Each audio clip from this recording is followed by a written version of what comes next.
Hello everyone, welcome to my brand new YouTube channel dedicated to polymer clay. I have no idea what I'm going to do with this channel, but I am going to do some polymer clay stuff. So probably mainly making canes and then making beads from the canes, but you know, I'm starting a new adventure. We'll see what happens. But for today's video, I wanted to demonstrate how I make pillow beads out of cane. Now, last week we made this cane for you, and that one's up on the new channel. But I want to show you what you do with that cane once it's made. And I like making pillow beads because they're really thick and they're bulky, and I just think they look so cool.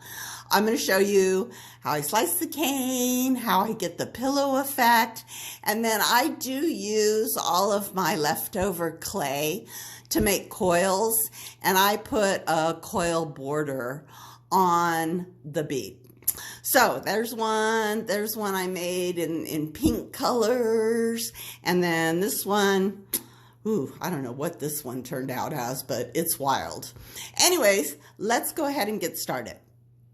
So to get started, my cane, I came in here and I tried to cut my cane, and it was really soft because I live in Las Vegas and over the week it just kind of got warm.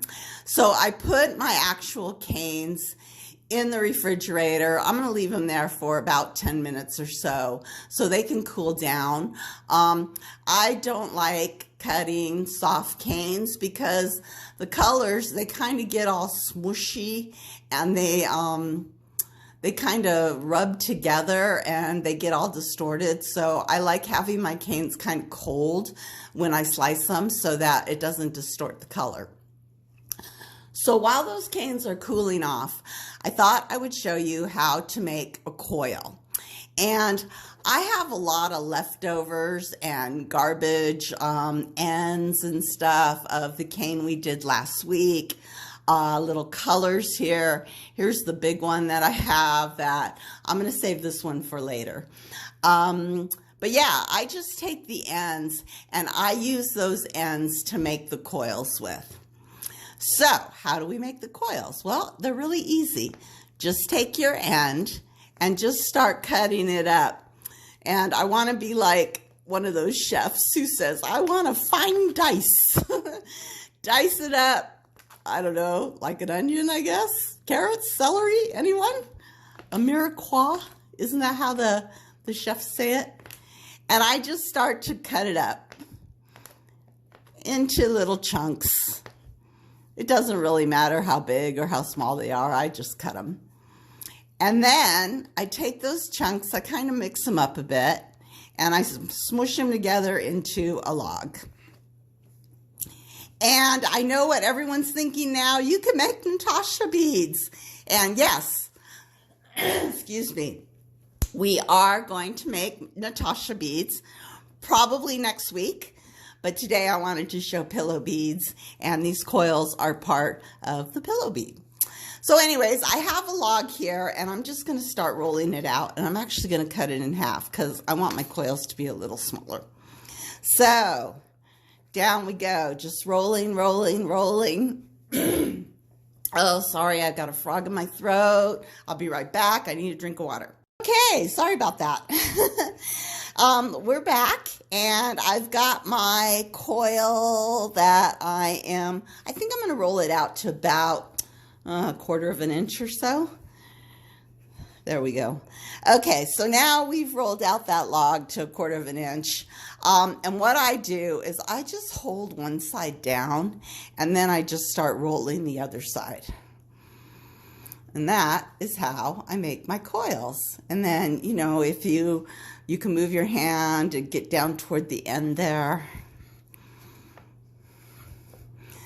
And I just keep rolling until I like what I see. And that is how I make my coils to go around the outside of my beads. So let me go get that cane out of the fridge and we will start cutting and making a bead.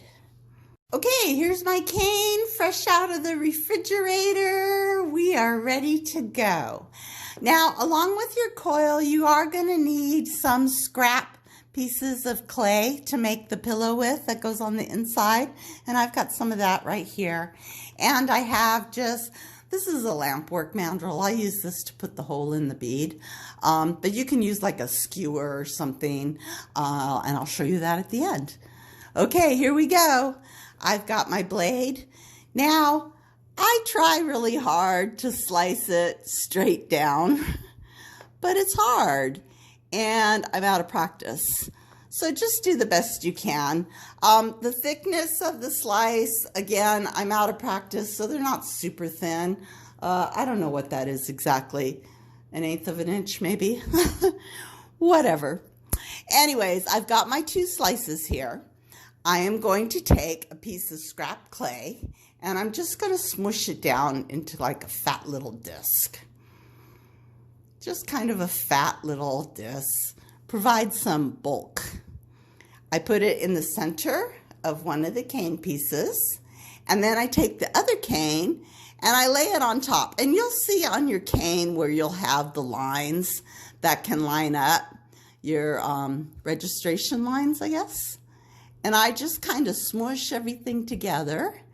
Now, I don't smush it flat. I kind of want the ends to come in like at an angle, like a little V, just like that. Give it a nice little squishy squish. Try to make it like the same thickness, the same wall thickness. And then all I do is I take the end of my coil and I put it around the circumference of the bead. And right there at that part, I just cut it with my blade so it's even. And then I just kind of match it up a bit. Right where that seam is, that's where I like to put the hole with the mandrel so that the seam is not so obvious. But then I just kind of smush things around, shape the bead, flatten the coil if you like a little bit, get it round, and now the bead has this puffy part right in the middle, and that's what makes it a pillow. So these are really easy and really fun. The funnest part is making the cane, because the kaleidoscope canes, you never know what you're going to get, and they're always such a blast. Okay, where'd that seam go? There it is. Now I just take my mandrel and I stick it right in the center, and then I just slowly kind of work it through so that it doesn't come poking out of any of the walls. And there we go, that's the bead. And I just kind of move it around a bit. I make my beads for little kids, and so little kids have little hands, so they need big holes. So I just kind of work it around, and I make sure that that hole is nice and big, and also that there's no burrs or excess material kind of sticking out of the hole. I kind of smooth it down a bit. And that, you guys, is a pillow bead. That's all there is to it.